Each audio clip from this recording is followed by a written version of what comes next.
Protéines de soja, protéines de riz, protéines de lentilles. Aujourd'hui, nous allons parler des protéines végétales. Quelle quantité en prendre? Comment les comparer aux protéines animales? Nicolas, spécialiste de la perte de poids. Aujourd'hui, nous allons parler des protéines végétales.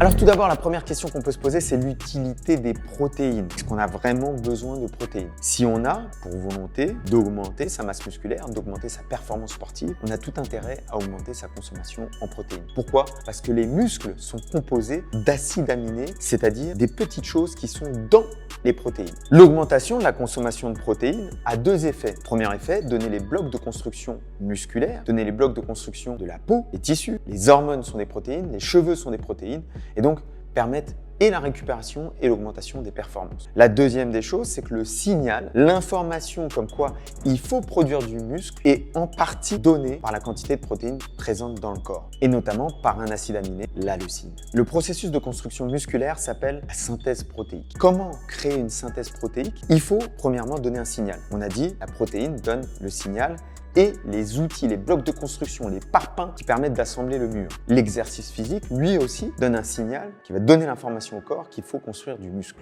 Alors, quelle comparaison faire entre les protéines animales et les protéines végétales? Lorsqu'on parle de protéines, on parle de 20 acides aminés, dont 9 qui sont essentiels. La plupart des protéines animales, j'ai bien dit la plupart des protéines animales, contiennent plus d'acides aminés, notamment plus d'acides aminés essentiels, et sont de meilleure qualité que les protéines végétales. Dans les protéines végétales, en général, on a des acides aminés essentiels qui manquent ou qui sont en faible quantité, notamment la leucine. Alors c'est pour ça que parfois on assemble deux types de protéines. On va assembler les haricots et le riz et former une protéine complémentaire, une protéine qui va proposer à la fois de la méthionine et de la lysine. Puisque l'un contient de la méthionine en petite quantité, mais de la lysine en grande quantité, et l'autre inversement. Ils sont dits complémentaires. L'une des problématiques que l'on rencontre dans un régime végétarien, et on l'a vu au travers de certaines études, c'est qu'en moyenne, les végétariens consomment moins de protéines que ceux qui mangent de la viande. On a observé une consommation moyenne de 77 grammes de protéines pour les végétariens et de plus de 90 grammes de protéines pour ceux qui consommaient de la viande. Alors tout ça c'est bien, mais quels sont les résultats d'un point de vue de l'augmentation de la masse musculaire lorsqu'on compare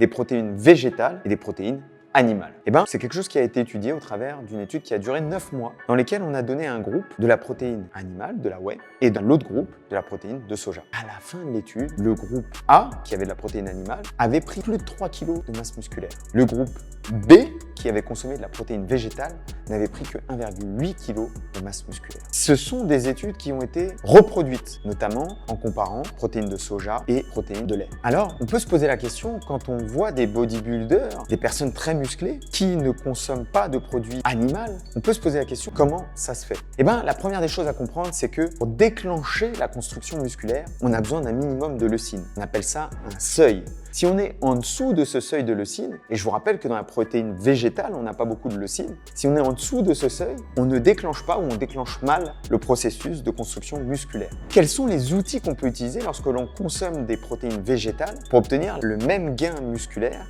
qu'avec de la protéine animale? Tout simplement consommer plus de protéines végétales que l'on aurait consommé de protéines animales. Plus, ça veut dire combien? On recommande 0,4 à 0,5 grammes par kilogramme de poids de corps par repas pour ceux qui consomment de la protéine végétale. Ça veut dire quoi? C'est-à-dire que si je fais 70 kg et que je veux augmenter ma masse musculaire avec de la protéine végétale, il faudrait que je consomme environ 30 à 35 grammes de protéines végétales par repas. C'est quelque chose qui est assez facile à faire si vous consommez de la protéine en poudre. Si vous ne consommez que des aliments, c'est un petit peu plus difficile. C'est toujours possible, mais un petit peu plus difficile. Je tiens aussi à signaler que la plupart des études qui ont été effectuées sur les protéines végétales ont été faites à partir de protéines en poudre. Et donc l'assimilation de ces protéines est un petit peu meilleure que les protéines que l'on retrouve dans les végétaux. Donc mon conseil est simple, si vous êtes végétarien, que vous souhaitez augmenter votre masse musculaire, vous le pouvez sans aucun souci. Comment faire?